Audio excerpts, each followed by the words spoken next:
பக்த பெருமக்களே, கிட்டத்தட்ட ஒரு 2.5 வருஷமாக நம்ம திருக்கோயிலில் எந்த ஒரு திருவிழாவையும் பார்க்க முடியாமல், ஊர் கோடி கலந்து கொள்ள முடியாமல், ஒருவர் முகத்தை சந்தித்து மகிழ்ச்சி அடைய முடியாமல் தவித்த நமக்கெல்லாம் ஒரு வரப்பிரசாதமாகவும் அருட்பிரசாதமாகவும் இந்த வருடம் அருமையாக சீரும் சிறப்பமாக நம்முடைய அருள்தருகிற காந்திமதி அம்பாள் சுவாமி நெல்லையப்பர் திருக்கோயிலிலே ஆணிப்பெரும் திருவிழா மிக சிறப்பாக நடந்து கொண்டிருக்கிறது. ஆனந்த நடன திருப்பாதத்தை காண்பதற்காக என்ன அருமையான மாணவிகளுடைய அற்புதமான நடனம் ஒரு 40 நிமிடங்கள் நடந்தன. அந்த குழந்தைகளை பாராட்டும் விதமாக நாம் அனைவரும் கரவொலி எழுப்பி, எல்லாரும் கரவொலி நல்லா எழுப்புங்க. ஏன்னா நேர நிர்வாகம் என்பது மிக முக்கியம். அதனால தான் கனவு சுப்பிரமணியன் ஆசிரியர் அன்பு சகோதரர் அவர்கள் ஒவ்வொரு நிகழ்வுகளிலும் நேர நிர்வாகத்தை அவர்கிட்ட கொடுக்கறதுக்கு காரணம் என்னென்னா, சரியாக அமையணும். நிகழ்ச்சிகள் வரக்கூடிய கலைஞர் பெருமக்கள் வெளியூர்லேருந்தெல்லாம் வராங்க, அவர்களெல்லாம் நிறைவாக செல்ல வேண்டும் என்பதற்காகத்தான் இந்த நேர நிர்வாகத்திற்காகவும் தொகுத்து வழங்குவதற்காகவும் தமிழாசிரியர் நல்லாசிரியர் விருது பெற்ற கனவு சுப்பிரமணியன் அவர்களை திருக்கோயில் சார்பாக தீர்மானித்திருக்கிறார்கள். எனவே குழந்தைகள் நடனத்தை கண்கொள்ளா காட்சியை கண்டு கொண்டே இருக்கலாம். அந்த அளவிற்கு மிக தீரம் சிறப்புமாக அற்புதமாக ஆடிக்கொண்டிருக்கிறார்கள். இப்பொழுது நம்முடைய பொருள் பக்தியால் மேம்படும். சுவாமி விவேகானந்தர்கிட்ட போய் ஒரு சீடன் கேட்கிறான், சுவாமி நீக்கமரே நிறைந்திருக்கக்கூடிய இறைவன் எங்கும் நிறைந்திருக்கிறான், அருள்பாலித்துக் கொண்டிருக்கிறான் இறைவன். ஆனால் தெருவுக்கு இத்தனை கோயில் தேவையான்னு கேட்கான். நல்லா கேட்கணும். விவேகானந்தர்கிட்ட சீடன் என்ன கேட்கிறான், எல்லா இடங்களிலும் தான் தூணிலும் இருக்கிறான் துரும்பிலும் இருக்கிறான் தான் சொல்றோமே, இறைவன் எல்லா இடங்களிலும் நிரம்பி அருள் பாலித்துக் கொண்டிருக்கிறானே, இத்தனை திருக்கோயில்கள் ஒவ்வொரு தெருவுக்கு தேவையா அப்படின்னு கேட்கிறான். சுவாமி விவேகானந்தர் என்ன செஞ்சார்னா, அந்த சீடனை தாகமா இருக்கு தண்ணி கொண்டு வந்தார். சீடன் வேக வேகமா போய் ஒரு சொம்பு நிறைய தண்ணி கொண்டாந்து சுவாமி இந்தாங்க அப்படின்னு கொடுத்தான். சாமி விவேகானந்தர் சிரிச்சுக்கிட்டே கேட்டாரு, உன்ட்ட நான் தாகமா இருக்கு தண்ணி தானே கேட்டு தெம்பு கேட்கலையேன்னாரு. உடனே சீடன் சொன்னா, அது எப்படி சாமி தண்ணீரை சொம்புல தானே கொண்டாந்து கொடுக்க முடியும் அப்படின்னா. சுவாமி சொன்னாரு, அது மாதிரி தான் நீக்கமர நிறைந்திருக்கக்கூடிய இறைவனுடைய திருவருளை திருக்கோயில் மூலமா தான் நம்ம பெற முடியுமே தவிர தனியாக பெற முடியாது அப்படின்னா இல்லையா. அதே விவேகானந்தர் வந்து ராமகிருஷ்ண பரமஹம்சர் போய் கேட்கிறார், கடவுள் இருக்கிறான்னு சொல்றீங்களா, உங்களால காட்ட முடியுமான்னு கேட்டார். ராமகிருஷ்ணன் காட்டலாமே அப்படின்னார். பரமஹம்சர் இல்லையா, காட்டலாமே அப்படின்னார். ஒரு நாள் அவர் பூஜையெல்லாம் காளி பூஜையெல்லாம் முடிச்சுட்டோன்னு விவேகானந்தரை கூப்பிட்டு, இங்கவா உனக்கு கடவுளை காட்டுறேன்னு கூட்டிட்டு பக்கத்தில் உட்கார வச்சு தலையில தன்னுடைய கையை வச்சார் பாருங்க. உடம்பெல்லாம் ஆடிட்டு விவேகானந்தர், ஐயோ எனக்கு அப்பா அம்மா இருக்கிறாங்க என்னை விட்டுருங்க, எனக்கு அப்பா அம்மா இருக்கிறாங்க என்னை விட்டுருங்க பதறார். அருட்சக்தி அவருடைய திருக்கரத்தின் மூலமாக விவேகானந்தருடைய உடம்பிலே உயிரிலே உள்ளத்திலே பெருகி அருட்பிரவாகமாக பெருகிட்டு. கடவுள் எங்க இருக்கிறார்? பட்டினத்தார் சொல்றாரு, சொல்லிலும் சொல்லின் முடிவிலும் வேத சுருதியிலும் அல்லிலும் ஆகாய வெளியிலும் ஆய்ந்து இட்டோர் இல்லிலும் அன்பர் இடத்திலும் ஈசன் இருப்பிடம் அப்படிங்கிறார். சொல்லல இருக்கிறார் இறைவன், மறந்துடாதீங்க. அதனால்தான் திருமூலர் சொன்னார், உள்ளம் பெருங்கோயில் ஊனுடம்பு ஆலயம் வள்ளல் பிரானுக்கு வாய் கோபுர வாசல். நமக்கு ஒவ்வொருத்தருக்குள்ளேயும் இறைவன் இருக்கிறான் என்ற நம்பிக்கை நமக்கு வரல, அந்த உணர்வு நமக்கு வரல. அந்த உணர்வும் நம்பிக்கையும் நமக்கு வந்து விட்டால் நம்ம சொல்லக்கூடிய சொற்கள் எல்லாம் இனிமையான சொற்களாகவே மாறிடும். பேசுறோமா?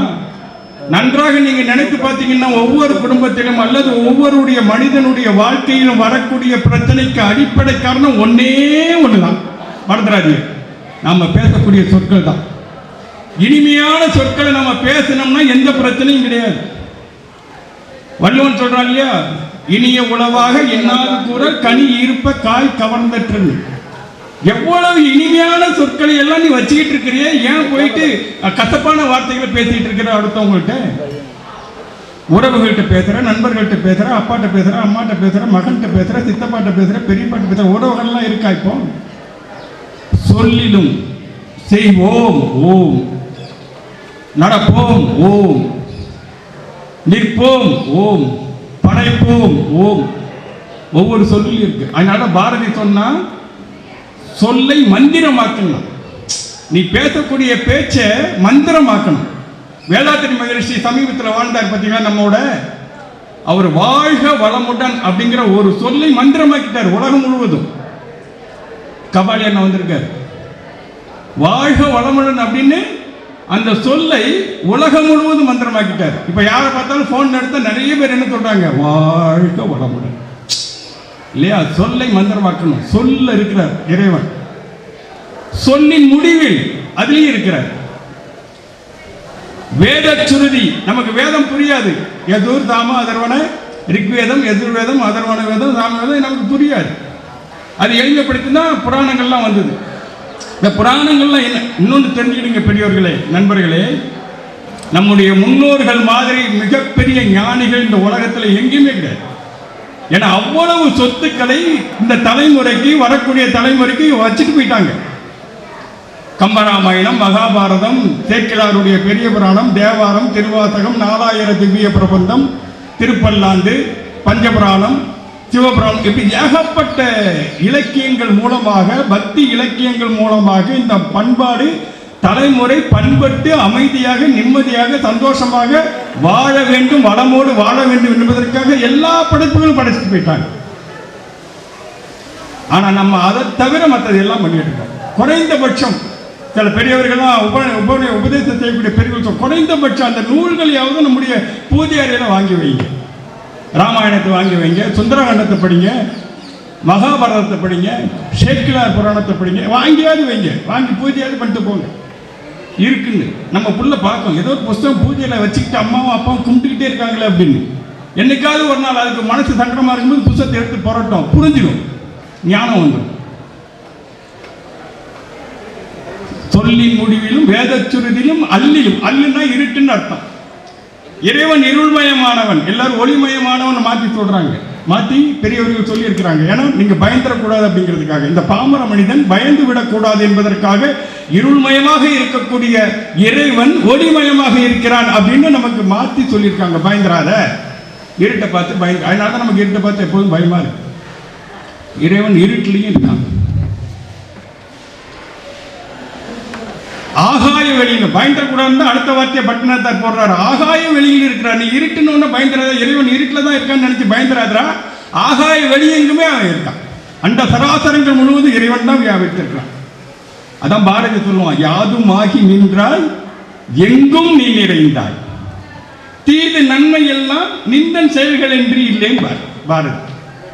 அப்ப எங்கும் நிறைந்த ஆகாய வெளியிலும் ஆய்ந்து இதை தன்னுடைய ஞான கண்ணால் ஆய்ந்து இட்டவருடைய வீடுதோறும் இறைவன் இருக்கிறான்.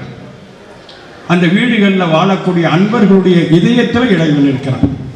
இதுதான் ஈசன் இருப்பிடம்னு அவர் சொல்றார். ஞானம் தழைத்து உன் சொரூபத்தை அறிகின்ற நல்லோர் இடத்தினில் போய் நடுவினில் இருந்து வந்த அடிமையும் பூண்டு அவர் நவிற்றும் உபதேசம் உட்கொண்டு ஈனம் தனை தள்ளி எனது நான் எனுமானம் இல்லாமலே துரத்தி இந்திரிய வாயில்களை இறுக புதைத்து இருளற விளக்கேற்றியே ஆனந்தமான விழி அன்னமே உன்னை என் அகத்தாமரை போதிலே வைத்தே வேறே கவலையற்று மேலுற்ற பரவசமாகி அழியாததோர் ஆனந்த வாரதியில் ஆழ்கின்றதென்று கான் ஆதிகட ஊரின் வாழ்வே அமுதீசர் ஒருவாக மகளாத சுகவாணி அருள்வாமி அபிராமியே. இந்திரிய வாயில்களை இறுக புதைத்து அப்படிங்கிற நம்முடைய பக்தி எதுக்கு வேணும் தெரியுமா? பக்தியால் மேம்படுவோம் என்றால் ஒரு மனிதன் அடுத்த கட்டத்துக்கு உயர்த்துறது தான் பக்தி. மறந்து விடாதீர்கள், பக்தி என்பது விதை, வாழ்வினுடைய விதை. நம்முடைய ஒவ்வொருத்தருடைய வாழ்வினுடைய விதை எதுன்னா, குழந்தை பிறந்ததுக்கு அப்புறம் காதுல இந்த குழந்தையோட பேரு பாவனி கனக சுப்பிரமணியம் அப்படின்னு ஓதுனதுக்கு பிறகு அவனுக்கு கொடுக்கக்கூடிய விதை என்ன தெரியுமா? பக்தி. அரிசியில் ஆனான்னு எழுதி கொடுக்குறோம். அப்படி இந்திரிய வாயில்களை இருக்க புதைத்துங்கிறார். நமக்கு அடிப்படை பக்தி. அந்த பக்தியை எதில் நம்ம விதைக்க முடியும்? உள்ளத்துல தான் விதைக்க முடியும், மனசுல தான் நம்ம விதைக்க முடியும். அப்போ அந்த மனதை நம்ம எப்படி வச்சுக்கணும் அப்படிங்கிறதுக்கான இதுதான் வழியை தான் நம்முடைய பெரியவர்கள் பக்தி இலக்கியங்கள் மூலமாக நம்ம ஊட்டிக்கிட்டே இருக்கிறாங்க. பட்டினத்தார் இன்னொரு பாட்டு பாடுவார். ஏன்டா உனக்கு மனசு மிகப்பெரிய மனசு, பெருமைப்படக்கூடிய மனது, உயர்ந்த மனது அப்படின்னு நீ மார்தட்டி தம்பட்டை அடிச்சுக்கிட்டு இருக்கிற, அப்படியாடா உன் மனசை நீ வச்சிருக்கிற அப்படின்னு கேட்கிறார் பட்டினத்தார். பொய்யை ஒழியாய், புலாலை விடாய், காலத்தி ஐயரை எண்ணாய், அறம் செய்யாய், வெய்ய தினம் ஒழியாய், தரும் அஞ்செழுத்து ஓதாய், மனமே உனக்கு என்ன மாண்புங்கிறார். பொய்யை ஒழிச்சிருக்கமா? பொய்னா சின்ன பிள்ளையில பள்ளிக்கூடத்தில் இருக்கும்போது ஒரு சிலேட்டை தெரியாமல் எடுத்து வச்சுக்கிட்டு வாத்தியார் வந்து கேட்பாரு, டே சிலேட், அவன் சிலேட்டை எடுத்தேடா. இல்லை சார், அது இல்லை பொய், அது பொய்யே கிடையாது. அது விளையாட்டுத்தனமாக குழந்தைகளுக்கு தெரியாமல் செய்யக்கூடிய விஷயம். வாழ்க்கையில் ஒவ்வொருத்தருக்கு ஒருத்தர் பழகுகிற போது அந்த சொல்லக்கூடிய சொல்ல வாக்கை காப்பாற்றணும். அதில் பொய் சொல்லக்கூடாது. பொய்யை ஒழியாய், பொய் சொல். அதனால தான் யானே பொய்னார் மாணிக்க வாசகர். யானே பொய், என் உடம்பு பொய் அப்படின்ட்டார். அந்த பாட்டு பாரதி சொன்னா, யாதுமாகி நின்றால் எங்கும் நீ நிறைந்தாய், நீ தீது நன்மை எல்லாம் நின்றன் செயல்கள் என்று இல்லைன்னு சொன்னல. அடுத்த வரி சொல்லுவார் பாரதி, போதும் இங்கு மாந்தர் வாழும் பொய்மை வாழ்க்கை எல்லாம் அப்படின்பார். போதும் சக்தி தாயே, இங்க வாழக்கூடிய அத்தனை பேர் பொய்மையான வாழ்க்கை வாழ்ந்துட்டு இருக்காங்க. போதும் இங்கு மாந்தர் வாழும் பொய்மை வாழ்க்கை எல்லாம், ஆதிசக்தி தாயை என் மீது அருள் புரிந்து காப்பாய் அப்படின்பார். பொய்யான வாழ்க்கை. நாப்பிழக்க பொய்யுரைத்து நவநிதியம் தேடி நலனொன்று மறியாத நாரியரை கூடி பூ பிளக்க வருகின்ற புற்றீசல் போல பொலபொலன கலகலன புதல்வர்களை பெறுவீர். காப்பதற்கும் வகை எறியீர், கைவிடவும் மாட்டீர். கவர் பிளந்த மரத்துளையில் கால் நுழைத்துக் கொண்டே ஆப்பதனை அசைக்கின்ற குரங்கதனை போன்று அகப்பட்டீர், கிடந்துழல அகப்பட்டீரிங்க. நம்ம குழந்தைகளை பத்திட்டு காப்பதற்கும் வழி கிடையாது, கைவிடவும் முடியாது. நான் பிளக்க பொய்யுரைத்து நவநிதியம் தேடி. அப்போ பொய்யாத வாழ்ந்துட்டு இருக்கோம். தன் நெஞ்சறிவது பொய்யற்க பொய்த்த பின் தன் நெஞ்சே தன்னை சுடும். நான் வள்ளுவேன். வள்ளுமனமாறி உலக பேரறிஞன் உலக தெய்வ புலவர் யாருமே கிடையாது. அடுத்து சேர்க்கல. அப்படி பொய்யை ஒழியாய், புலாலை விடாய். அசைவ சாப்பாடு நம்ம இப்ப நினைக்கிறோம், அது என்னன்னு, இப்ப இருக்கக்கூடிய அனைத்து வியாதிகளுக்கும் அடிப்படையாக இருப்பது அசைவ உணவு தான். புலால சாப்பிடாம இருக்கணும். ஒரு அறிவியல் பூர்வமாக ஒரு விஷயத்தை கண்டுபிடிச்சாங்க ஒரு 7-8 வருஷத்துக்கு 10 வருஷத்துக்கு முன்னாடி. என்னன்னா, நம்ம சின்ன குழந்தையா இருந்தோம்ல, குழந்தையா இருக்கும்போது நமக்கு காய்ச்சல் வந்துட்டுன்னு வைங்களேன், டாக்டர்கிட்ட கூட்டு போவாங்க. கூட்டு போடுவாங்கன்னா டாக்டர் நம்மளை வேணும்னே பயமுறுத்துறதுக்காக என்ன பண்ணுவார், சிரிஞ்சு வச்சுக்கிட்டு அப்படி சைன்னு அடிப்பார். அப்படியே பீச்சு அடிக்கும். பார்த்தோன்னே நமக்கு வீடு கத்த ஆரம்பிச்சுவோம். ஆனால் என்ன பண்ணுவார், சிரிச்சுக்கிட்டே டாக்டர் வந்து பராக்கு காமிச்சிட்டு டக்குன்னு கையில் அப்படி ஊசியை குத்த போகும்போது இந்த குழந்தையா இருந்தால் நாம் என்ன பண்ணியிருப்போம் தெரியுமா? இப்போ நினச்சி பார்த்தீங்கன்னா உங்களுக்கு ஞாபகம் வரும், ஒரு இறுக்கி இருக்கும் உடம்ப அப்படின்னு ஒரு இருக்கிடுவோம். ஏன்னா அந்த ஊசி குத்துறது நமக்கு வலிக்கக்கூடாதுன்றதுக்காக அப்படி ஒரு இருக்கத்தான் நம்ம அறியாமலே நம்ம செஞ்சிருவோம். குத்திடுவார், அப்புறம் பஞ்ச வச்சு தடையிடுவார். அது மாதிரி அந்த அறிவியலில் சொன்ன செய்தி என்னன்னா, அது மாதிரி ஆட்டினுடைய கழுத்திலும் கோழியினுடைய கழுத்திலும் கத்தியை வைக்கிற பொழுது அந்த தெரியுமா நம்மளை வெட்ட போகிறாங்க அப்படின்னு. அதனால் அது தன்னுடைய உடம்பை இயற்கையாகவே இறுக்கி கொள்ளுமா. அந்த சமயத்தில் நம்ம வெட்டிடுவான் பார்த்தீங்களா, அந்த இறுக்கமான சதை பிண்டத்தை தான் நம்ம உணவாக வாங்கி சாப்பிட்றோம். அதனால தான் ஒவ்வொருத்தருக்கும் ப்ரெஷரு, சுகர் நோய், அந்த நோய், இந்த நோய், ரத்த அழுத்தம் எல்லாம் வருதுன்ட்டு கண்டுபிடிச்சிருக்கான். புலாலை விடாய். என்னத்தை நம்ம சொன்னாலும், கோயிலில் சொன்னாலும் சரி, வெளியே சொன்னாலும் சரி, அது கேட்கப்படுறதில்லை. அந்த சைடு போகும்போது வாசனை அப்படி மூக்க தொலைக்க, பிரியாணி என்னம்மா வாசனை அடிக்க அப்படின்ட்டு நம்ம எப்படியும் ஒரு 1/2 பிளேட்டை வாங்கி சாப்பிட தான் போகிறோம். அது வேறு விஷயம், சொல்கிறத நம்ம சொல்லிடுவோம். அதனால தான் உடம்புல ப்ரெஷர் வருதுங்கிறாங்க. புலாலை விடாய், காலத்தி ஐயரை என்ன. ஐயர்னா தலைவன் சிவபெருமான். மனத்தகத்தான் தலைமையிலான் வாக்கில் உள்ளான் வாயார தன்னடியே பாடும் தொண்டர் இனத்தகத்தான் இமையோதம் சிரத்தில் உள்ளான் ஏழெண்டத்து அப்பாலான் இப்பால் செம்பொன் புனத்தகத்தான் நறுங்கொன்றை போதில் உள்ளான் பொறுப்பிடையான் நெருப்பிடையான் காற்றில் உள்ளான் கனத்தகத்தான் கைலாயத்து உச்சி உள்ளான் காலத்தியான் என் கண் உள்ளானேங்க. சிவபெருமான் எங்க இருக்காரு நீங்க நினைச்சிட்டு இருக்கீங்க? உள்ளையா? நம்ம கண்ணுக்குள்ள இருக்க, மறந்துடாது. ஒவ்வொருத்தருடைய கண்ணுக்குள்ளேயும் சிவபெருமான் உட்கார்ந்துட்டு இருக்காரு. ஆனால் நம்ம அதை வெளியே காட்டுறது. மனத்தகத்தை மனது முழுவதும் நிரம்பி இருக்கிறான். தலைக்கு மேலே இருக்கிறான். 6 ஆதாரம் கொடுத்துறாங்க இல்லையா? மூலாதாரம், சுவாதிஷ்டானம், மணிப்பூரகம், அநாதகம், விசுத்தி, ஆக்னை, துரியம், துரியாதீதன்னு சொல்கிறோம் பார்த்தீங்களா. தலைமையிலான வாக்கில் உள்ளான், நம்முடைய வாக்கில் இருக்கிறான் இறைவன். காலத்தி ஐயரை எண்ணாய், நினைக்கணும், அறம் செய்யாய், தர்மம் செய்யணும். இந்த உலகத்தில் நாம் பிறந்ததனுடைய நோக்கம் எல்லாரும் என்னெல்லாமோ நினச்சிக்கிட்டு இருக்கிறாங்க. பிறந்ததனுடைய நோக்கமே என்ன தெரியுமா? அடுத்தவர்களை மகிழ்ச்சியோடு வாழ வைப்பது தான் நம்முடைய கடமை. அது மறந்துடாதீங்க. அது நம்ம அப்பாவாக இருக்கட்டும், அம்மாவாக இருக்கட்டும், தாத்தாவாக இருக்கட்டும், பெரியம்மாவாக இருக்கட்டும், உறவுகளையும் நட்புகளையும் பக்கத்தை பாரதி சொல்லுவான், பக்கத்தில் இருப்போர் துன்பம் காண பொறாதவன் புண்ணியமூர்த்தின்னு பாரு. யாரா புண்ணியமூர்த்தின்னு பாரதிட்டு போய் கேட்டா அவர் என்ன சொல்றாரு? பக்கத்தில் இருப்போன் துன்பம் பார்க்க பொறாதவன் புண்ணியமூர்த்தி. அவனுடைய துன்பத்தை பார்த்தோன்னு இவனுக்கு பதட்டம் வந்துடும், ஐயோ அவன் துன்பப்படுறானேன்னு. அப்படி நினைக்கிறான் பார்த்தீங்களா, அவன் புண்ணியமூர்த்திங்கிறார். அப்படி நம்ம நினைக்கணும், அறம் செய்யணும், தர்மம் செய்யணும். வெய்ய தினம் ஒழியாய், கோபத்தை ஒழிக்கணுங்கிறார். ஒழிக்க முடியுமா நம்மளால? பிறப்பிலேயே கோபத்தோடு தான் பறக்கிறோம் இல்லையா? ஒரு துறவி படகுல என்ன பண்ணுறாரு, காலையில் படகுல போகும்போது தியானம் பண்ணிட்டு போவார். அந்த பரிசல்னு சொல்லுவோம் பார்த்தீங்களா, அந்த பரிசலில் உட்காந்துக்கிட்டு அவர் தியானம் பண்ணிக்கிட்டே போவார் தினமும். அதை ஒரு படகு ஓட்டி அது பரிசல் ஓட்டுறவன் கூட இருந்து ஓட்டிக்கிட்டே போவோம். அவர் நிதானமாக அலைகள் இல்லாத அந்த நதியில் அப்படி மெதுவாக போயிட்டு இருப்பார், தியானம் பண்ணிக்கிட்டே இருப்பார். அது ஒரு வித்தியாசமான ஆனந்த அனுபவம். அப்படி ஒரு நாள் போயிட்டு இருக்கிற போது ஏற்ற மாதிரி ஒரு பரிசல் வந்து இவர் தியானம் பண்ணுற அந்த முனிவருடைய படகுல மோதி தியானம் கலைஞ்சு போச்சு.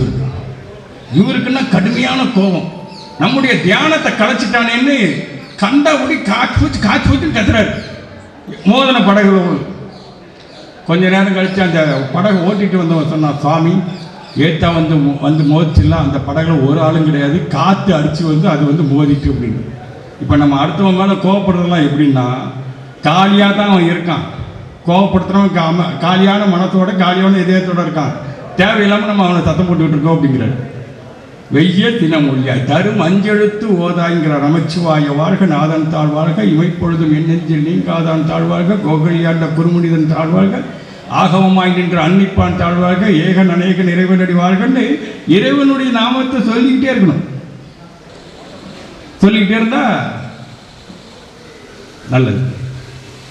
ராமாயணத்தில் ஒரு பகுதி வரும், பட்டாபிஷேக ராமருக்கு எல்லா முனிவர்களும், விஸ்வாமித்திரர், வசிஷ்டர் எல்லாரும் வந்துட்டாங்க, நாரத மாமுனிவர் வந்துட்டாரு. ராமபிரானுக்கு அலங்காரங்கள் நடந்துக்கிட்டு இருக்கு. நாரத முனிவர் ஒரு சின்ன விளையாட்டு செய்து பார்க்கணும்னு, இது ஒரு பெரிய கதை, நான் சுருக்கமாக சொல்கிறேன். அது அனுமனை கூப்பிட்றாரு, அனுமா இங்கே வா, நீ என்ன எல்லாரும் உட்கார்ந்துருக்கிற இடத்துல போயிட்டு வாங்க வணக்கம்னு சொல்லிட்டு இருக்க, அப்படிலாம் சொல்லாது, அது மரியாதை கிடையாது. நீ என்ன பண்ணு, வாசலில் போய் நின்றுக்க. வாசல்லேருந்து யார் யாரெல்லாம் வராங்களா, மகாராஜாக்கள் வருவாங்க, அரசர்கள் வருவாங்க, பல்வேறு நாட்டிலேருந்து பெரிய பெரிய ஆட்கள்லாம் வராங்க, முனிவர்கள், ரிஷிகள் எல்லாரும் வருவாங்க. அவங்களெல்லாம் வாங்க வணக்கம், வாங்க வணக்கம், வாசலில் நின்று கூப்பிடணும், உட்கார்ந்ததுக்கப்புறம் கூப்பிடாதுன்ட்டு நாரதர் ஒரு கழகத்தை போட்டி விட்டார் ஆஞ்சநேயர்கிட்ட.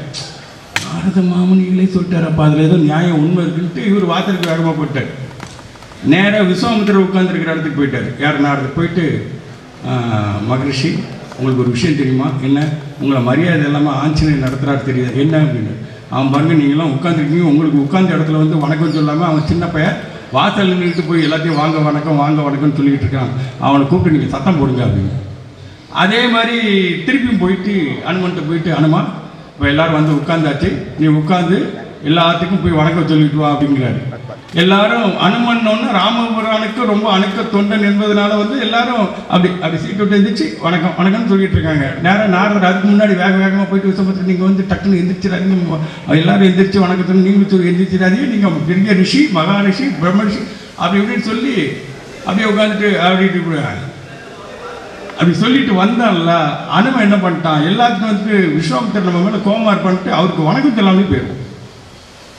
போன உடனே பார்த்தீங்களா, நாரதர் திருப்பியும் போயிட்டு உங்களுக்கு வணக்கமே சொல்லாமல் போயிட்டான் பாருங்க, தூண்டி விட்டுருவார்.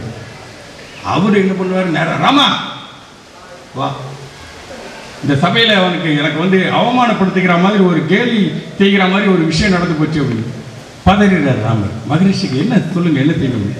அதுக்கு நீ என்ன தண்டனை நான் சொன்னாலும் செய்வேன், என்ன தண்டனைனாலும் சொல்லுங்க சுவாமிகளே, நான் செஞ்சிடறேன் அப்படிங்கிறார் ராமர். யாராக இருந்தாலும் நான் செஞ்சிடறேன். அப்போ நீ உன்னுடைய கோதண்டத்தோட வில்லெடு, கணையை பொறுத்து நான் சொல்கிற ஆள் மேலே அம்பை எஞ்சிரு அப்படிங்கிறார். விஸ்வாமித்திரர் ராமபிரான்ட்டார். அதற்கு என்ன அப்படின்ட்டு அவர் அந்த பட்டாடை இதெல்லாம் போட்டுட்டு அதோடு சேர்ந்துக்கிட்டு வில் எடுக்கிறாரு, அம்பு எடுத்துட்டு யார் நெஞ்சுக்கு நான் குறி வைக்க வேண்டும்னு விஸ்வாமித்திரத்தை கேட்கிறாரு. அதோ நிற்கிறான் பார் அனுமன், அவனுடைய நெஞ்சுக்கு நீ குறி வை அப்படிங்கிறார் விஸ்வாமித்திரர். ஏற்ற மாதிரி அனுமன் நின்றுட்டு இருக்கான். திரும்பி பார்த்தா ராமர் கையில் வில்லு அம்பு தன்னுடைய நெஞ்சை பார்த்து குறி வச்சுக்கிட்டு இருக்காரு. பதறி போய் நிற்கிறார். அப்போ என்ன செஞ்சான் அவன் கூட்டுறான், எனக்கு மரியாதை கொடுக்கல, என்னை மரியாதை இல்லாமல் அவமானப்படுத்திட்டான் சபையில், என்ன செய்யும் எடுக்க போறாரு, வில்லு எடுக்கிறாரு, எய்ய போறாரு. எய்கிற நேரத்தில் ஆஞ்சநேயனுக்கு என்ன தெரிஞ்சுட்டுனா, சரி இவங்க வேற ஏதோ நாரத மாமனிகள் ஏதோ செஞ்சுட்டாருன்னு தெரிஞ்சு போயிட்டு அவர் என்ன பண்றாரு, ரெண்டு கரத்தையும் இப்படி வச்சுக்கிட்டு ராம ராம ராம ராம ராம ராம ராம ராம ராம ராம ராம ராமனுடைய நாமத்தை ஜெயம் பண்ண ஆரம்பிச்சிட்டார். இவர் விடுறாரு அம்பு, அது நேராக போய் ராம நாமத்தை கேட்டவுடன் கூர் முனை மழுங்கி பொத்து பொத்து பொத்துன்னு அனுமன் கால்கிட்டே விழுந்து. அப்பதான் விஸ்வாமித்திரர் அந்த சபையில் இருந்த அத்தனை பேருக்கு ஒரு செய்தி புரிஞ்சது. உண்மை என்ன தெரியுமா பெரியவர்களே, ராமனை விட ராம நாமத்திற்கு ஆற்றல் அதிகம். அதே போல்தான் நாம சிவனை விட சிவனாக இருக்கக்கூடிய நமச்சிவாய வாழ்க, நாதன் தாழ்வாழ்க, இமைப்பொழுதும் என்னென்று நீங்காதான் தாழ்வாழ்கன்னு இறைவனுடைய நமச்சிவாய மந்திரத்தை, 5 எழுத்து மந்திரத்தை எப்போதெல்லாம் ஓதிக்கொண்டிருக்கிறோமோ அப்போதெல்லாம் நமக்கு எந்த துன்பமும் கிடையாது.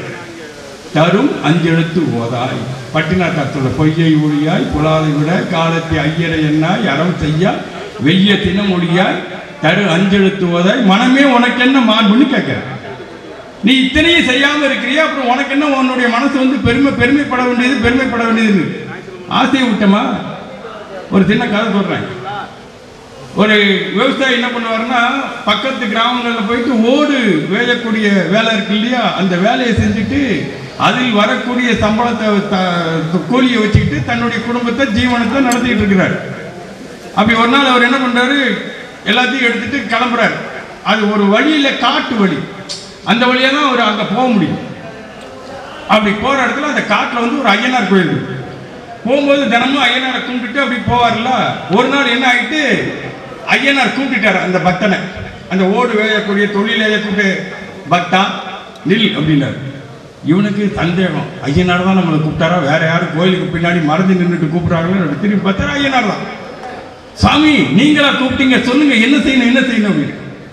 அந்த மரம் இருக்கு இல்லையா, அந்த மரத்துக்கு பக்கத்துல ஒரு கடப்பாறை மண்வெட்டிலாம் இருக்கு இல்லையா. ஆமா சாமி, அந்த கடப்பாறையை வச்சு மண்ணை தோண்டு, அங்க ஒரு புதைய இருக்கு அப்படின்ட்டார் ஐயனார். கடப்பாறையை வச்சா கடன்ட்டு மண்ணை தோணுனா, அவர் சாமி ஐயனார் சொன்ன மாதிரி அதுல வந்து ஒரு பெரிய செம்பு பானையில புதையிடும். திறந்து பார்த்தா உள்ள நல்ல கவனிங்க, துவரம் பருப்பு சைஸ்ல தங்கமா இருக்கு. வெறும் துவரம் பருப்பு இல்லையா, நம்ம வீட்டில் பயன்படுத்தக்கூடிய சமையலுக்கு பயன்படுத்தக்கூடிய துவரம் பருப்பு இருக்கு இல்லையா, அந்த அளவுல துவரம் பருப்பு சைஸ்ல தங்கமா நிறைஞ்சு கிடக்கு அந்த பானையில. இவனுக்கு சந்தோஷம் ஆயிட்டு, சாமி சாமி எனக்கு தானே, உனக்கு தான் எடுத்துக்க அப்படின்னா இவன் தோல்ல கொண்டிருந்தாலும் துண்டு அதை விரிச்சு அதுல அந்த தங்க தோரம்பருப்பு இருக்கக்கூடிய தங்கத்தை எல்லாம் கொட்டிட்டு பானை எடுத்து வச்சுட்டு அவன் உள்ள வைக்க போனான்.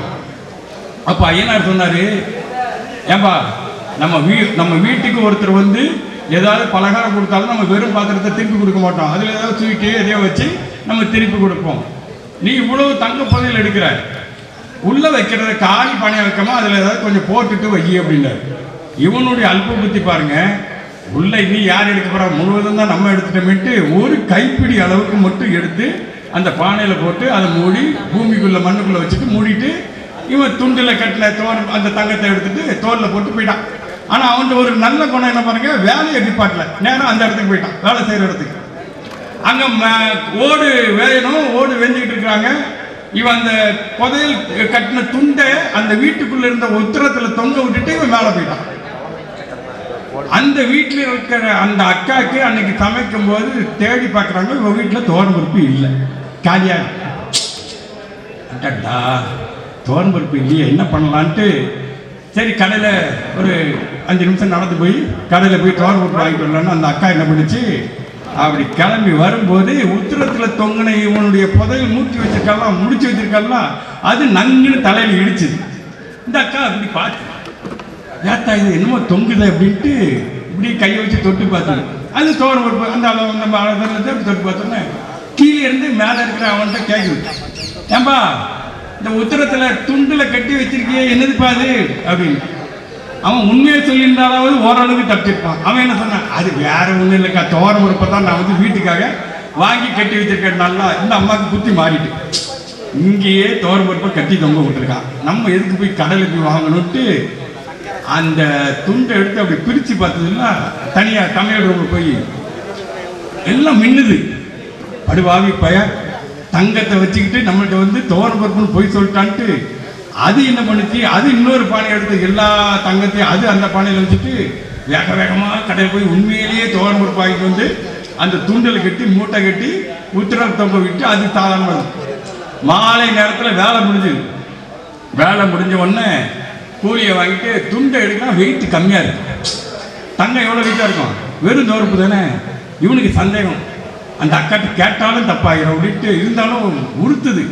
ஏக்கா இந்த துண்டில் ஏன்ப்பா நீ தானே தோணு கொடுக்க சொன்னேன், உன் வீட்டுக்கு சமைக்க தானே வாங்கிட்டு போகிறேன்னா கொண்டு போ அப்படின்ட்டு. வேற வழியே இல்லை. வரும்போதுனா இவனுக்கு கடும் கோபம். யார் மேலே, அந்த அக்கா மேலே இல்லை, ஐயனார் மேலே. நம்ம சும்மா தான் போயிட்டு இருந்தோம், கும்பிட்டுட்டு தான் போனோம்.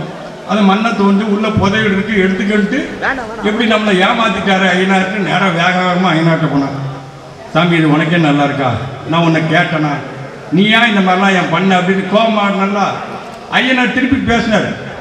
கவலைப்படாத, ஆனால் நான் உனக்கு ஒரு நல்ல காரியம் தான் பண்ணியிருக்கிறேன். அந்த விதி வந்து அந்த தங்கம் அந்த அம்மாவுக்கு கிடைக்கணும்னு இருக்கு விதி, அதை நம்ம மாற்ற முடியாது. ஆனாலும் உனக்கு நான் ஒரு நல்ல காரியம் தான் பண்ணியிருக்கிறேன். நீ மண்ணுக்குள்ளே திருப்பி வைக்கிற பானையை வந்து காலியாக வைக்காத, ஒன்னால முடிஞ்ச அளவுக்கு அதில் வச்சுட்டு நீ மூடி வையின்னா சொன்ன, மண்ணுக்குள்ளே போச்சு வையின. இப்போ நீ எவ்வளோ போட்டிருக்கியோ அது எல்லாமே உனக்கு தான், விதிப்படி அது உனக்கு தான் கிடைக்கும் போது வேறு யாருக்கும் கிடைக்காது, அதை தோண்டி எடுத்துக்கினார். இவன் மறந்துட்டான் காலையில் எவ்வளோ பண்ணோன்னு. வேக வேகமாக தோண்டி பார்த்தா அப்போ தான் இவனுக்கு புத்தியில் அடித்தா மாதிரி இருந்தது. வச்சதை வச்ச 2 கை நிறைய போட்டிருந்தா கூட நமக்கு நல்லா இருந்திருக்கும், கஞ்சத்தனமாக ஒரு கைப்பிடி அளவுலாம் போட்டோம் அப்படின்னு வருத்தப்பட்டுட்டு போனோம். ஆசையில் படுறதுலேயும் ஒரு நியாயம் இருக்கணும். அதான் சொல்றார் பாம்பன் சுவாமிகள். ஒரு முறை அம்பாசமுத்திரம் பக்கத்தில் ஒரு வீட்டில் போய் தங்கியிருக்கிறார். கோயிலில் விசேஷத்துக்காக திருவிழாக்காக போயிருக்கிறார். அப்படி தங்கிட்டு இருக்கும்போது பக்கத்தில் அவருக்கு ஏவல் செய்யக்கூடிய பணியாளர்கள்லாம் கூட நிற்கிறாங்க. திண்ணையில் உட்கார்ந்துருக்கிறார் பாம்பன் சுவாமிகள். அப்போ ஒரு எறும்பு கட்டெரும்பு என்னாச்சு, அந்த திண்ணையில் அப்படியே வேக வேகமாக ஓடி வந்துட்டு இருந்தது. அப்போ இவர் சுவாமி சொன்னார், ஏப்பா இந்த கட்டெரும்பு கடிக்க வர்ற மாதிரி இருக்கு, அதை தூக்கி அப்படி ஓரமாக விட்டுரு அப்படின்னாரு.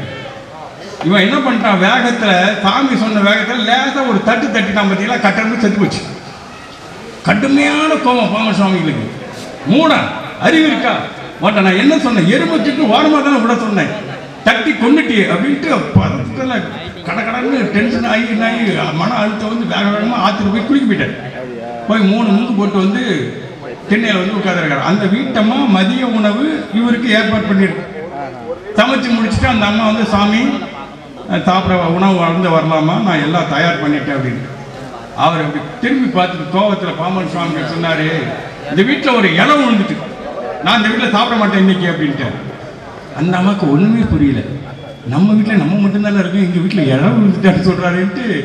சாமி நீங்கள் சொல்கிறது எனக்கு ஒன்றும் புரியல, யார் என்ன ஆச்சு, யார் இறந்துட்டா, இலை விழுந்துட்டு சொல்லி இந்த படுவாய் போயிட்ட கட்டெரும்பு எடுத்து தூக்கி போடனா ஓங்கி அடிச்சு அதை கொண்டுட்டான். அதனால இந்த வீட்டில் சகல உயிர்களையும் நேசித்த மகான் மனசு அப்படி பக்தி வந்துட்டா அவ்வளோ வந்துடும்.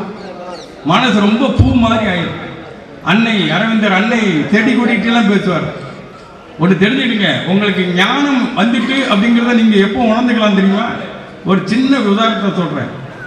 உங்களுக்கெல்லாம் நமக்கெல்லாம் ஞானம் வந்துட்டியா, நம்ம ஞானி தான் அப்படின்னு நீங்கள் எப்போ உணரலாம், முழுமையாக உணரலாம், நம்பலான்றதுக்கு ஒரே ஒரு விஷயம் என்ன தெரியுமா? இந்த பிரபஞ்சத்தினுடைய மொழிகள் பேசுவது எப்பொழுது உங்களுக்கு கேட்கக்கூடிய உணர்வு வருகிறதோ அப்பொழுது உங்களுக்கு ஞானம் வந்துட்டுன்னு அர்த்தம். பூ பேசுறது கேட்கணும், காற்று பேசுறது கேட்கணும், மலைகள். அதனால தான் பாரதி பாடினா. நீங்கள் நினைக்கலாம் பைத்தியக்காரன் அப்படின்னு, காக்கை குருவி எங்கள் ஜாதின்னா இல்லையா? காக்கை குருவி எங்கள் ஜாதி. அடுத்த வரி சொல்றான் கவனிங்க. நீள் கடலும் மலையும் எங்கள் கூட்டம் அப்படிங்க. அவன் ஞானி. கடல் எங்கள் கூட்டங்கிறான், மலை எங்கள் கூட்டங்கிறான். ஏன் தெரியுமா? அது பேசுறது அவனுக்கு கேட்கும். பிரபஞ்சத்தினுடைய மொழிகள் கேட்கக்கூடிய உள்ளுணர்வு ஆற்றல் உங்களுக்கு வந்துவிட்டால் நீங்கள் ஞானியாக ஆகிவிட்டீர்கள் என்று பொருள். நிறைய ஞானிகளை பார்ப்பீங்க, பேய் போல் தெரிவர். பட்டினத்தார் சொல்வார், ஞானி எப்படி இருப்பான்றதுக்கு ஒரு உருவ அடையாளம் சொல்லுவார். பேய் மாதிரி தெரிவாங்க, பேய் போல் தெரிவர், பிணம் போல் கிடப்பர், நாய் போல் இட்ட பிச்சையெல்லாம் நாய் போல் அருந்துவர், நரி போல் உள்ளவர், நன்மங்கையரை தாய் போல் கருதுவர், உண்மை தெளிந்த ஞானியர் சேய் போல் கிடப்பர் கண்டீர், உண்மை தெளிந்த ஞானியர் என்பர். குழந்தை மாதிரி இருப்பாங்க. பிரபஞ்ச மொழிகள் பேசுவது எப்பொழுது, அதனாலதான் இயற்கையோட வாழ்ந்த கொஞ்சம் தலை சுற்றி கிட்டா குற்றாலத்துக்கு ஏன் கூட்டு போகிறாங்கன்னா அதனுடைய காற்று மலைகள்லாம் பார்க்க அதனுடைய அந்த குளிர்ச்சியெல்லாம் உள்ள போக போக போக மைண்டு சரியாயிடும். பிரபஞ்ச மொழியை கேட்க தெரிஞ்சுக்கணும். திருவிடைமருதூர்னு மன்னன் ஒருத்தர் இருந்தார். திருவிடைமருதூரில் சிவன் கோயில், அங்கே ஒரு மன்னர் இருந்தார், வரகுண பாண்டியன்னு பேர். அந்த கோயிலில் ஒரு விசேஷம் என்னென்னா, இப்போ இருக்கான்னு தெரியல, அந்த காலத்தில் பிரகாரத்தில் வந்து எள்ளை காய போட்டிருப்பாங்க. அந்த எள்ளை எடுத்து செக்கில் ஆட்டி அதில் வரக்கூடிய நல்லெண்ணெய் எடுத்து தான் சிவனுக்கு அபிஷேகம். இது அன்றாடம் நடக்கக்கூடிய சம்பவம் நிகழ்ச்சி.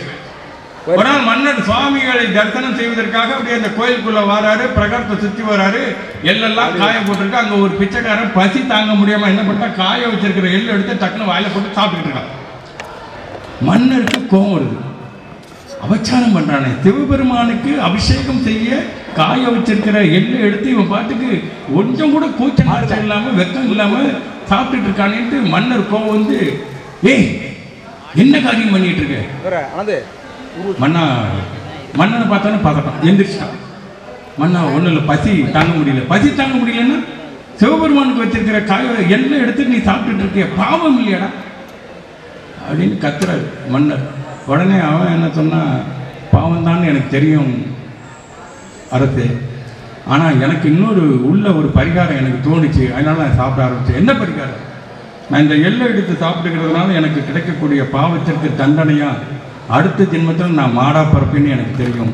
அப்படி நான் மாடா பிறந்தேன்னா இதே கோயிலில் வந்து இந்த செக்கை ஆட்டி ஆட்டி ஆட்டி ஆட்டி ஆட்டி அந்த பாவத்தையெல்லாம் நான் தீர்த்துக்கிட்டு புண்ணியவானாக மாறிடுவேன்னு பிச்சைக்காரர் சொன்னோன்னா, இப்போ மன்னருக்கு என்ன ஆயிட்டுன்னா, என்னது அடுத்த ஜென்மத்தில் மாடா பிறந்து இந்த கோயிலில் செக்காட்ட போறியா? வாயில் வச்சிருக்கல எள்ளு. ஆமாம் ஆமாம் ஆமாண்ணா. துப்புறாங்க பிச்சைக்காரன், தான் வாயில் வச்சிருக்கிற எல்லை துப்புறானார் மன்னர். மன்னர் ரெண்டு கையும் டக்குன்னு அவன் துப்பும் போது கையில் ஏந்திட்டார். ஏந்திட்டு அந்த அரசன் வரகுண பாண்டியன் என்ன பண்ணான்னா, அந்த எள்ளை எடுத்து தான் வாயில் போட்டுக்கிட்டான். இப்போ பிச்சைக்கண்ணுக்கு வரியவனுக்கு பதட்டம் ஆயிட்டு, தன்னுடைய எச்சில் வந்து மன்னர் கையேந்தி வாங்கி தன் வாயில் போட்டுக்கிட்டாருன்னு சொல்லி, மன்னா நீங்க என்னை விட பெரிய அபச்சாரம் பண்ணிட்டு இருக்கீங்க, பெரிய பாவம் பண்ணிட்டு இருக்கீங்க அப்படின்னு. பாவம் பண்ணல, உனக்கு முன்னாடி அடுத்த ஜென்மத்தில் நான் இதே கோயிலில் மாடா பிறந்து செக்காட்டி அதில் வரக்கூடிய எண்ணெய் சிவனுக்கு நான் அபிஷேகம் பண்ணுவேன்டா, அதுக்காக தான் வாயிலிருந்து வாங்கினேன் அப்படின்னு. மனசு அப்படி இருக்கணும், பக்தின்னு அப்படி இருக்கணும். அதை விட பெரிய ஒரு தொழுநாயகி இருந்தான். அவன் கையெல்லாம் வெள்ளை துணியாக கட்டி காலு கையெல்லாம் வச்சுருக்கான். அவனுடைய வேலை என்னென்னா, மாலையில் ஒரு 5 மணிக்கு மேலே தான் பிச்சை எடுக்க போவான். ஊராக பிச்சை எடுத்துகிட்டு வருவான்.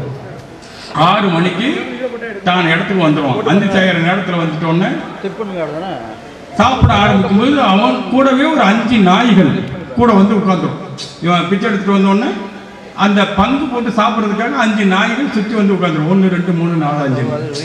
இவர் அதையும் கணக்கு பண்ணிட்டு 5 சேர்த்து 6 பங்கா தன்னுடைய பிச்சை எடுத்துட்டு வந்த உணவை வந்து 6 பங்கா கொடுப்பார். எப்படின்னா, வெள்ளை துணி கையை கட்டிட்டு அழுக்கா அந்த தொழு நோயோடு இருக்கிறவர் பிச்சை பாத்திரத்தில் வாங்கிட்டு வந்து 1 2 3 4 5 அப்படின்னு 6வது பங்கை தனக்கு வச்சுக்கிடுவார். இது தினமும் செஞ்சிட்டு இருக்கிறார். அப்படி செஞ்சிட்டு இருக்கும்போது பிச்சை எடுத்துட்டு வந்துட்டாரு. 5 நாய்கள் வந்து உட்காந்துட்டு இரவு நேரம் ஆகுது, ஒரு 6:30 6:45 ஆகுது. பங்கு போட போறாரு, 6 பங்கு வைக்க போறாரு. அந்த 5 நாய்களுக்கு மத்தியிலிருந்து ஒரு கை வந்து நீண்டு, ஐயா எனக்கு பசியா இருக்கு, ரொம்ப தாங்க முடியல, எனக்கு நீங்க பிச்சை போடுங்கன்னு கை வந்து இவர் அதை பற்றி கவலைப்படல. அதனால என்ன, 6 பங்கு 7 பங்கா மாற்றிடுவோன்ட்டு 7 பங்கா மாற்றி போட போகிறாரு. அந்த கை நீட்டின கைக்கு போட போகிற போது அந்த கைக்கு உரிய சொந்தக்காரர் என்ன கேட்குறாரு, நீங்கள் போடுறதுக்கு முன்னாடி எனக்கு பிச்சை போடுறதுக்கு முன்னாடி ஒரு விஷயத்தை நீங்கள் சொல்லணும் அப்படிங்கிறது. அந்த கைக்கு உரியவர் என்ன அப்படின்னு, இந்த கையை ஏந்திட்டு இருக்கேன், இந்த கைக்கு சொந்தக்காரன் யாருன்னு சொன்னீங்கன்னா தான் நான் உங்கள் சாப்பாடை வாங்கி சாப்பிடுவேன் அப்படின்னு அந்த கைக்கு சொந்தக்காரர் கேட்காரு. உடனே அதனால் என்னங்க, யார் வந்து கை நீட்டினாலும் கொடுக்குறதா எனக்கு பழக்கம், நீங்கள் வந்து கையை எழுதிட்டீங்க கொடுக்குறேன் அப்படின்னு. நான் யாருன்னு சொன்னா தான் நீ கொடுக்குற சாப்பாடை வாங்கி நான் சாப்பிடுவேன், இந்த கையால் வாங்கி சாப்பிடுவேன் அப்படின்னு. உடனே அந்த தொழில்நோயாளி சொன்னார், எப்பொழுது வேண்டுமானாலும் எந்த வினாடியில் வேண்டுமானாலும் அழுகிய நிலையில் இருக்கக்கூடிய என் கை விரல்கள் விழுந்து விடுகிற நிலையில் இருக்கக்கூடிய என் கை விரல்களிலிருந்து ஒருவன் பிச்சை ஏந்துவதற்கு தன் கையை நீட்டுகிறான் என்றால் அது இறைவனை தவிர வேறு யாராகவும் இருக்க முடியாது. இறைவன் தான் என்கிட்ட வந்து இப்படி என்கிட்ட வந்து கேட்க முடியும், வேற யாராலையுமே கேட்க முடியாது அப்படிங்கிற இல்லையா. மகரவார் குழல் மேல் அடர்ந்து குமிழ் மீதினில் மறந்து வாழை துறந்து மைக்கையலை வேண்டினின் செங்கமல விழியருள் வரம் பெற்ற பேர்கள் என்றும் ஜகம் முழுதும் மீ ஒற்றை தனிக்குடை கவித்துமே சிங்காதனத்தில் உற்று செங்கோலும் அனுநீதி முறைமையும் பெற்று மிகு திகிரி உள்ள காண்ட பின்பு புகர்முக தைராவதப்பாகராகி நிறை புத்தேலில் வந்து போற்றி போக தேவேந்திரன் எனப்புகழ விண்ணில் புலோமிசி எடுஞ்சுகிப்பர் அகர முதல் ஆகியவளர் ஆனந்த ரூபியை ஆதிகடவூரின் வாழ்வி அமுதீச்சர் ஒரு பாகம் அகலாத சுகபாணி அருள்வாணி அபிராமி என்கிற பக்தினால என்னெல்லாம் கிடைக்கும். பக்தியுடையார் காரியத்தில் பதறார். முதல்ல எப்படி மேம்படும் பாருங்க. பக்தி இருந்ததுன்னா அவன் காரியத்தில் பதறவே மாட்டான். பாரதி சொல்றான், நான் சொல்லல.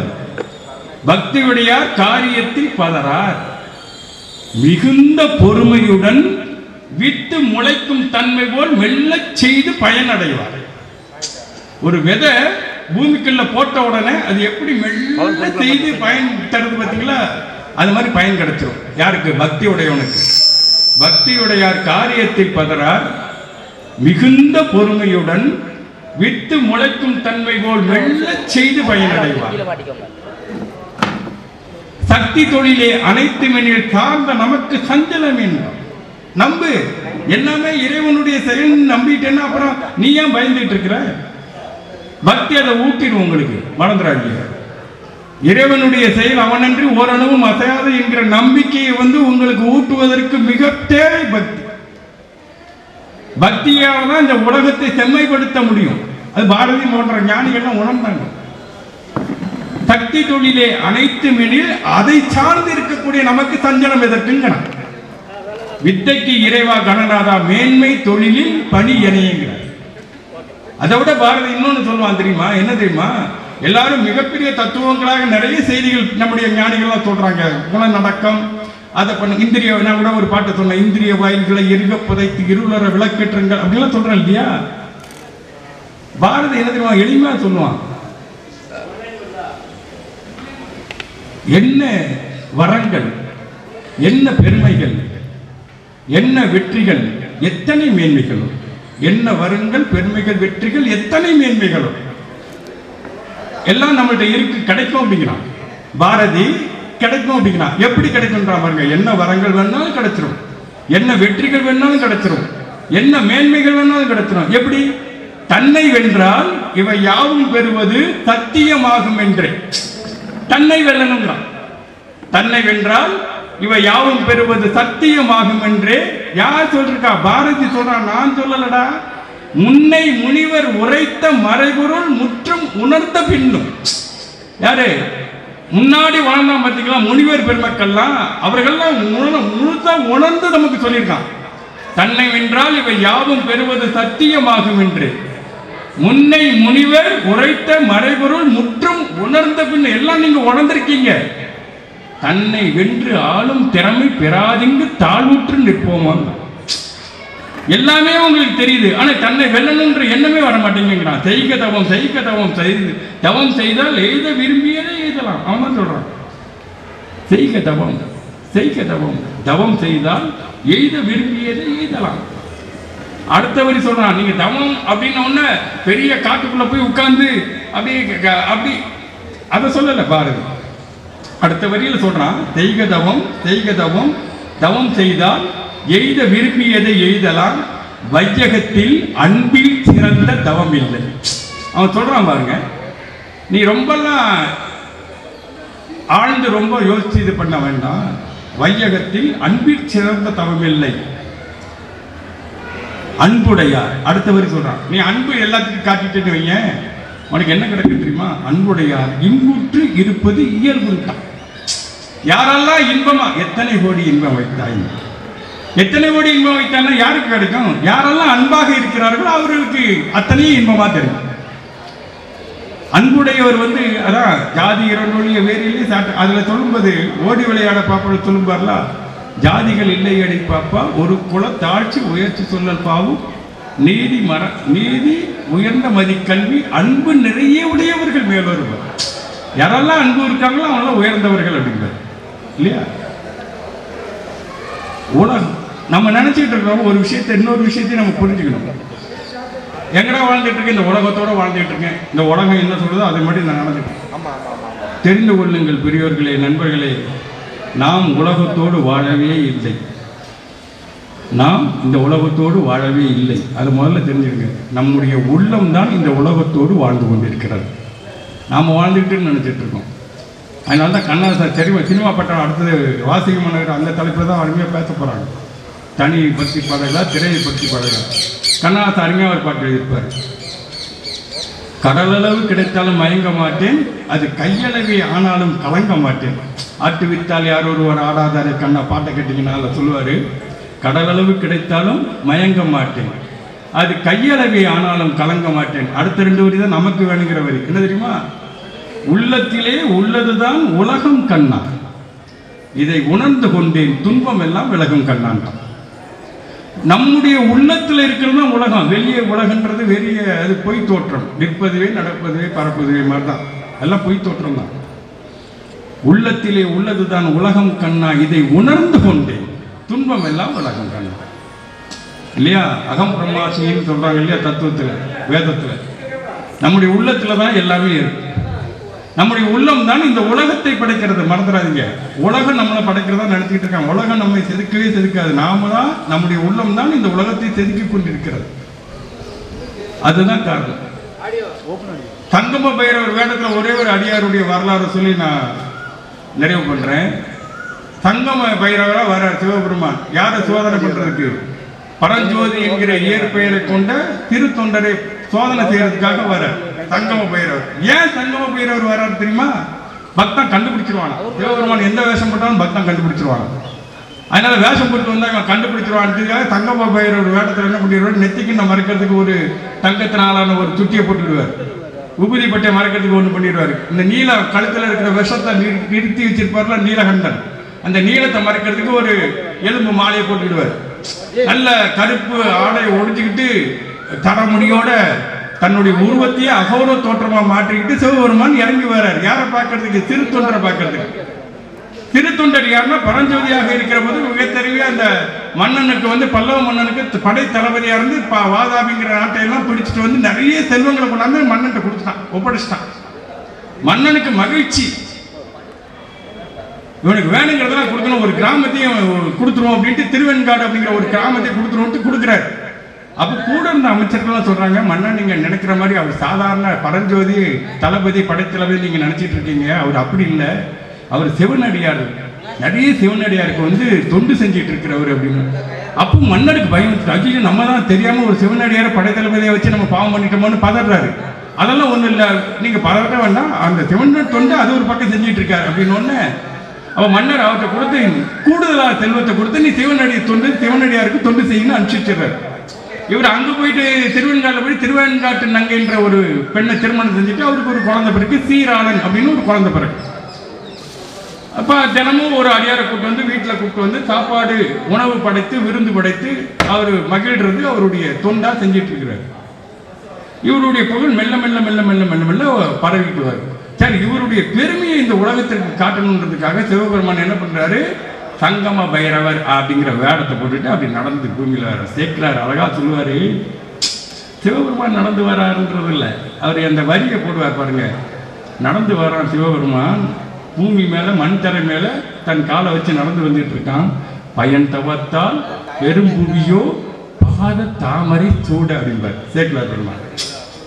எப்படி அது பூமி ஏற்கனவே பயன் செஞ்சுட்டு தவம் செய்யலாம். தவம் செஞ்சுட்டு பயன் கிடைச்சதுன்னா அது வேற விஷயம். பூமி ஏற்கனவே பயன் பெற்றுட்டு சிவபெருமான் தன்னை படைத்திருக்கிறான்ற விதத்தில் பயன் பெற்றுட்டு அதனுடைய தவத்தால அவர் வாராரு. சிவபெருமான் நடந்து வராரா, பயன் தவத்தால் பெரும் புவியோ பாத தாமரை சூட. தாமரைய தன்னுடைய தலையில சூடிக்குதான் அந்த பூமி. சிவபெருமானுடைய பாத தாமரைய தன்னுடைய தலையில சூடிக்குதான். அழகா எழுதியிருப்பார் கேட்கலாம். அப்படி நடந்து வர்றார். ஊரெல்லாம் கேட்டு வர, இங்க யார் திருத்தொண்டர் வீடு இருக்காம எங்க இருக்கு, திருத்தொண்டர் வீடு இருக்காம எங்க இருக்குன்னு கேட்டு வர. ஒருத்தர் அங்க இருக்கலாம், அந்த இருக்கலாம், அந்த அந்த வீடு தான், அந்த வீடு தான் போங்கன்றாங்க.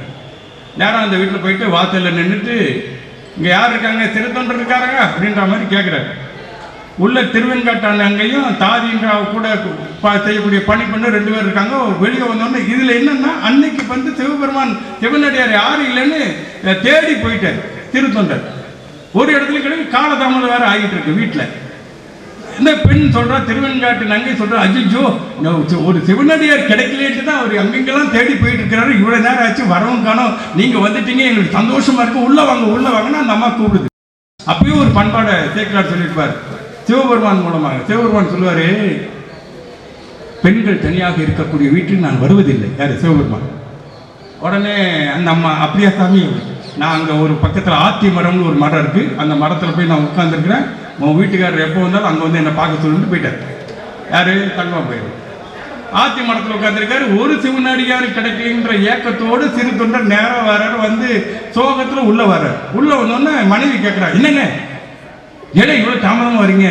இப்போ தான் ஒரு சிவனடியார் எப்போ இப்போ தான் வந்துட்டு போறாரு, ஆத்தி மரத்தடியில் உட்காந்துருக்காரா, நீங்கள் வந்தால் வர சொன்னார், போங்க. சந்தோஷத்தை துள்ளி குதிச்சு வர்றாரு.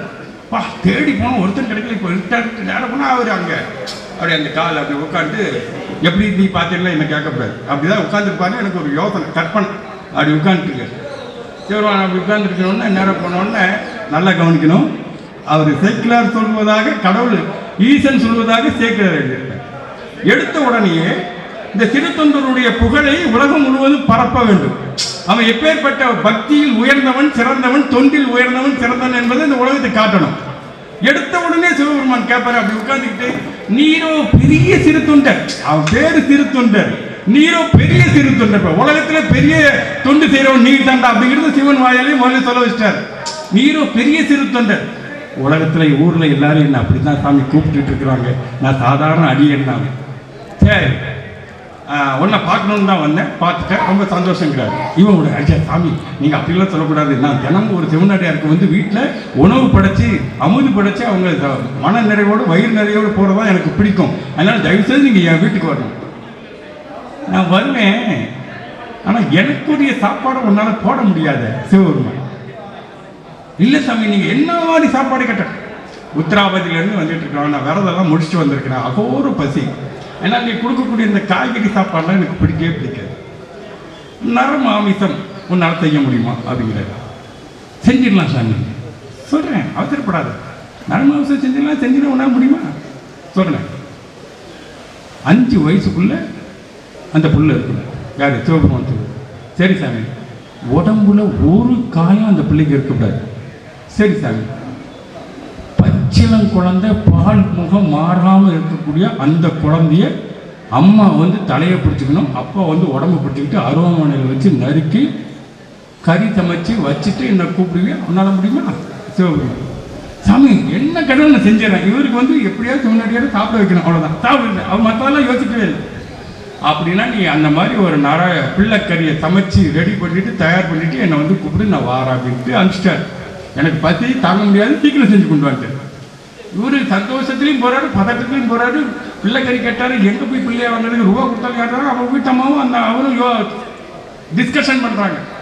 ஏங்க எவ்வளவு ரூபா வேணாலும் கொடுத்தலாம், யாராவது பிள்ளைய கொடுப்பாங்களா வெட்டி சமைக்கிறதுக்கு அப்படின்னு 2 பேரும் கலந்து ஆச்சுக்கும் போது அந்த அம்மாவுக்கு திடீர்னு ஓடாது, ஏங்க நம்ம ஏன் வெளியே போய் பிள்ளையை தேடுவாங்க, நம்ம வீட்டிலே ஒரு பிள்ளை இருக்கு அப்படின்னா இவருக்கு சந்தோஷம் தாங்க முடியல. திருத்தொடர், ஆமா நானும் மறந்துட்டேனே, நம்ம வீட்டிலே ஒரு பிள்ளை இருக்கானே, நல்ல யோசனை சொன்னேன். இந்த கூட்டு வரேன், குருகுலத்துக்கு போயிருக்கிற சீராளனை கூட்டிட்டு வேக வேகமாறாங்க. அந்த அவனை நல்லா குளிப்பாட்டி மஞ்சள் நீராட்டி எல்லாத்தையும் அந்த குழந்தை என்ன நினைக்குதுன்னா, நம்ம வந்து அப்பா அம்மா நம்மளை வச்சுக்கிட்டு, இந்த வடிவேல் ஒரு படத்தில் சொல்கிறாங்க, என்னை வச்சுக்கிட்டு காமெடி கிமெடி பண்ணலன்னு ஒரு டைலாக், அது மாதிரி அந்த குழந்தை நினச்சிக்கிட்டு, ஏன்னா அப்படி சொன்னால் தான் டக்குன்னு புரியும் அன்ட்டு குழந்தை நம்ம அப்பா அம்மா நம்மளை வச்சுக்கிட்டு ஏதோ நகைச்சுவையாக ஏதோ பண்ணிக்கிட்டு இருக்காங்க போட்டுக்கின்னு சிரிக்குது அந்த குழந்தை. கவனிக்கணும், அம்மா பிடிச்சிட்டாங்க தலையை, அப்பா உடம்பை பிடிச்சிட்டாங்க, அருவணையில் வச்சு நறுக்கி பிள்ளைக்கறி சமைச்சாச்சு. அந்த அம்மா என்ன நினைக்குது, வெண்காட்டு நங்கை தலைக்கறி வந்து சிவனடியாருக்கு பிடிக்குமோ பிடிக்காதோ தெரியல அப்படின்னு தலைக்கறியை ஒதுக்கி வச்சுட்டு உடம்பு கறியை மட்டும் வச்சு எல்லாம் தயார் பண்ணி வச்சு நீங்கள் கூட்டுவாங்க. ஆத்தி மரத்தடியில் உட்காந்துருக்கிற சிவபெருமானை பார்த்துட்டு, சாமி எல்லாம் உருவாக்கிட்டேன், படைச்சிட்டேன், தயார் பண்ணிட்டேன், வாங்க. அப்படியா, உண்மையாவா? அப்படியா, சரி ஏந்திச்சு. நம்ம திருவாசக முற்றோதல் செய்வதற்காக நம்ம வீட்டுக்கெல்லாம் திருவாசக பாடக்கூடிய அடியார்களை நம்ம கூப்பிடுவோம் இல்லையா? இப்போ கூப்பிட்டு இருக்கோம்ல. நாம் ஒரு காரியம் பண்ணுறோம், என்னென்னா வாசலில் அந்த சிவனடியார்களை நிற்க வச்சு தாம்பூல தட்டை வச்சு அவர்களுடைய காலை கழுவி நம்ம வீட்டுக்குள்ளே கூப்பிட்டு வரோம். அப்படி தானே? அப்படி கூப்பிட்டு வருகிற போது என்ன பண்ணிடுறோம்னா, தேக்கிலார் சொல்கிறாரு, அதனால நான் சொல்கிறேன், அந்த தாம்பூல தண்ணி நம்ம ரோட்டில் கூட்டிட்டு சிவனடியாரை மட்டும் நம்ம வீட்டில் கூப்பிட்டு வந்து திருவாசகத்தை முற்றோதல் பண்ணுங்க அப்படின்னு நம்ம சொல்கிறோம், அவங்களுக்கு உணவெல்லாம் கொடுத்து. ஆனால் சேக்கிலார் என்ன சொல்றாரு, சிவனடியார் வேஷத்தில் வந்திருக்கக்கூடிய சங்கம பைரவாக இருக்கக்கூடிய சிவபெருமான் வந்துட்டாரு, வந்தவொன்னு பெரிய தாம்பூலத்தட்டை வைக்கிறாங்க, திருத்தொந்தூர் திருவெண்கட்டு நாங்களையும் சிவபெருமான் அதில் ஏறி நிற்கிறாரு, காலை மஞ்சள் நீராட்டி வச்சு காலை கழுவுறாங்க, கழுவிட்டு அந்த தண்ணியை வீட்டில் கொண்டு போய் வீடு முழுவதும் தெளிக்கணும். இனிமேல் நம்ம யாராவது திருவாசக முற்றுவதல் வச்சோம்னா அந்த அடியார்கள், நம்ம வீட்டுக்கு வரக்கூடிய அடியார்களை காலை கழுவி அந்த தண்ணீர் வீடு முழுவதும் தெளிக்கணுங்கிறார். அப்படி தெளிக்கிறாங்க. உள்ள கூட்டு வந்தாச்சு, வந்து உட்கார்ந்த உடனே ஒவ்வொரு சோதனையாக தான் பண்ணுறாரு. இலையை போட்டு தலைவாழை இலையை போட்டு கொடுக்க போகிறாங்க, சாப்பாடு வைக்க போகிறாங்க. வச்சாச்சு. முதல் கேள்வி, எனக்கு தலைக்கறி ரொம்ப பிடிக்கும், அது நீங்கள் வைக்கலையே அப்படிங்கிறது. யார்கிட்ட? வெண்காட்டு நங்கைக்கும் கூட இருக்கிற பணிப்பெண்ணிட்டையும். சாமி அது உங்களுக்கு பிடிக்குமோ பிடிக்காதுன்ட்டு நாங்கள் தான் தூரமாக ஓரமாக எடுத்து வச்சுருக்கோம், அதுதான் எனக்கு ரொம்ப பிடிக்கும். அது ஏன் செய்கிறான்னா, இந்த பிள்ளையினுடைய தலையை பார்த்தோன்னா அப்பா அம்மாவுக்கு வந்து மனது உருக்கி ஐயோ நாங்கள் இப்படி பண்ணிட்டோமேன்னு அழுறாங்களான்னு சோதனை பண்ணணுன்றதுக்காக கூட்டுவாங்க. தலையை எடுத்துட்டு வாங்க, தலையை கொண்டாந்து வச்சாச்சு. அடுத்து சொல்கிறார், எனக்கு தனியாக உட்காந்துலாம் சாப்பிட்டு பழக்கம் இல்லை. இது என்ன என்ன சோதனைன்னா, பெத்த பிள்ளை உடம்பை வந்து அப்பனை உட்கார வச்சு சாப்பிட வைக்கிறதுக்காக அவர் என்ன சொல்கிறாரு, என்ன மனசு என்ன இருக்குது அப்படிங்கிறதுக்காக. அதனால் தனியாக சாப்பிட்டு எனக்கு பழக்கம் இல்லை.